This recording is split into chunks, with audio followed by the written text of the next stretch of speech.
गीता एक गांव से आई हुई गरीब घर की लड़की थी। उसकी शादी एक अमीर घर में होती है। गीता के घर में सास, ससुर, पति और छोटी ननद भी होती है। गीता वैसे तो बहुत अच्छी लड़की थी, लेकिन उसे सबकी नकल करने की बड़ी गंदी आदत थी। फिर एक दिन उसकी ननद सीता कॉलेज जा रही होती है। माँ, मेरी ग्रीन टी तैयार हो गई क्या? जल्दी करो, मुझे कॉलेज के लिए देर हो रही है। फिर सीता की माँ उसे ग्रीन टी देती है। उतने में वहाँ गीता आती है। अरे सीता, ये क्या पी रही हो तुम? भाभी, ये ग्रीन टी है। ये कैसी चाय है भला? इसमें तो शक्कर भी नहीं है और दूध भी नहीं है।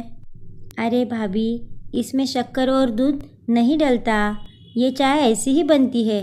बस पानी उबालकर पत्तियाँ डालो और शक्कर की जगह शहद मिलाकर पी लो। लेकिन तुम ये ऐसी चाय क्यों पी रही हो? अरे भाभी, इससे वजन कम होता है, इसलिए मैं हर रोज़ ग्रीन टी पीती हूँ। अरे वाह, ये तो बड़ी अच्छी बात है। आज से मैं भी हर रोज़ ग्रीन टी ही पीऊँगी। हाँ भाभी, ज़रूर पीना। अरे क्या ज़रूर पीना, बहू तू इन सब के चक्कर में मत पड़। लेकिन गीता अपनी सास की एक भी बात नहीं सुनती और वो हर रोज़ ग्रीन टी पीने लगती है। फिर एक दिन, अरे समीर, ये देखो ना, मेरी बहन ने नया हेयर कट करवाया है। मुझे भी ऐसे ही करना है। मुझे कल पार्लर लेकर चलो ना प्लीज़। अरे लेकिन तुम्हारे इतने अच्छे घने बाल हैं, तुम्हें कटवाने की क्या ज़रूरत है? अरे लेकिन वो कितनी सुंदर लग रही है, देखो ना। मुझे भी ऐसे ही सुंदर लगना है। अरे लेकिन तुम्हें सुंदर लगने के लिए किसी की नकल करने की क्या ज़रूरत है? और तुम्हारे ये लंबे बाल ही मुझे अच्छे लगते हैं। लेकिन गीता समीर की कोई बात नहीं सुनती। समीर सुबह ऑफिस चले जाते ही वो अपनी ननद को लेकर पार्लर चली जाती है। पार्लर में हेयर स्टाइल को अपनी बहन की फ़ोटो दिखाकर बोलती है, देखो भैया, मुझे ऐसे ही same to same hair cut करवाना है। बाल कटवाने के बाद गीता अपनी ननद को बोलती है, देखो सीता, लग रही हूँ ना मैं सुंदर? अपनी भाभी का चेहरा देखकर सीता अपनी हंसी रोक नहीं पाती। अरे भाभी, आप तो एकदम जोकर के जैसे लग रहे हो। आपके बाल तो ऐसे लग रहे हैं कि किसी ने आपको इलेक्ट्रिक शॉक दिया है। गीता को लगा कि उसका सुंदर हेयर कट देखकर सीता जलने लगी है, इसीलिए वो ऐसा बोल रही है। अरे सीता, तुम रहने दो, तुम्हें क्या पता फैशन के बारे में। फिर वो दोनों अपने घर आते हैं। गीता को देखकर समीर और उसकी सास का मुंह खुले का खुला ही रहता है। अरे ये क्या होलिया बना के रखा है बहू तूने अपने बाल क्यों कटवाए? गीता को ऐसे देखकर समीर को भी बहुत गुस्सा आता है और वो बोलता है, इसे तो सुंदर लगना था ना माँ, इसीलिए ये अपनी बहन के जैसे हेयर कट करवा के आई है। अच्छा हुआ इसकी बहन ने पूरे बाल नहीं काटे, नहीं तो ये पागल अपने पूरे बाल मुंडवा के आ जाती। लेकिन समीर, मैंने मेरे घर वालों को भी तस्वीर भेजी है। उन लोगों को मेरे बाल बहुत अच्छे लगे, उन्होंने मेरी तारीफ भी की है। तो आप सब मुझे ऐसा क्यों बोल रहे हो? अरे बहू, तेरे घर वालों ने तेरा मन रखने के लिए ऐसा बोला होगा, लेकिन तू खुद भी आईने में देख, कैसी लग रही है। गीता अपनी सास और समीर की बात अनसुना कर देती है। वो हर बात में सबकी बराबरी करना चाहती थी। वो तो अपनी छोटी ननद की भी नकल करने लगी थी।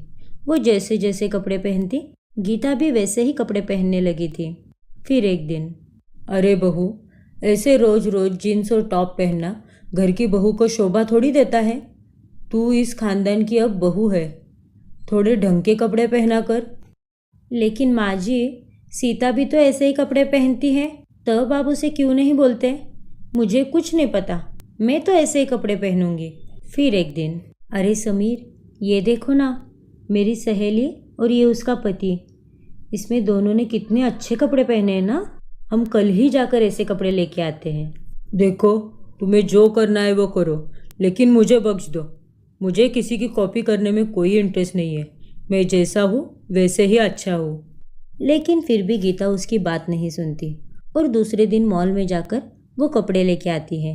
गीता की शॉपिंग देखकर समीर अपना सर पकड़ के बैठता है। गीता के रोज रोज नकल करने की आदत से उसके घर वाले बहुत परेशान हो गए थे। फिर एक दिन, माँ, भाभी, ये देखो ना, मेरी नई सैंडल सुंदर लग रही है ना? और सीता उन दोनों को चल के दिखाती है। हाँ सीता, तुम्हारे सैंडल तो बहुत ही सुंदर है, मुझे भी ऐसे ही लेने हैं। फिर गीता अपने लिए नए सैंडल ऑनलाइन मंगवाती है। सब लोग बैठे ही होते हैं कि कि उतने में डोरबेल बजती है। ये लो मैम, आपका पार्सल। अरे वाह, मेरे नए सैंडल आ गए। गीता वो नए सैंडल पहनकर चलने की कोशिश करती है, लेकिन वो अपने मुंह के बल गिर जाती है और उसकी नाक जोकर जैसे लाल हो जाती है। उसकी लाल नाक देखकर सब जोर जोर से हंसने लगते हैं। मिल गया ना तुम्हें प्रसाद नकल करने का? और करो सीता को कॉपी। आज तो बस नाक टूटी है, कल पता नहीं क्या क्या टूटेगा। हाँ बहू, अब तो समझ जाओ, ऐसी किसी की नकल करना अच्छी बात नहीं है।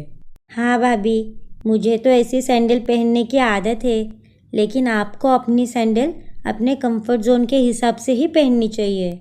हाँ बहू, तुम्हें जो अच्छा लगता है वो पहनो, लेकिन किसी की नकल मत करो।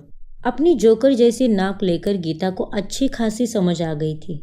उसी दिन से उसकी नकल करने की आदत हमेशा के लिए छूट जाती है और इस बात से घर वालों को भी बहुत राहत मिलती है।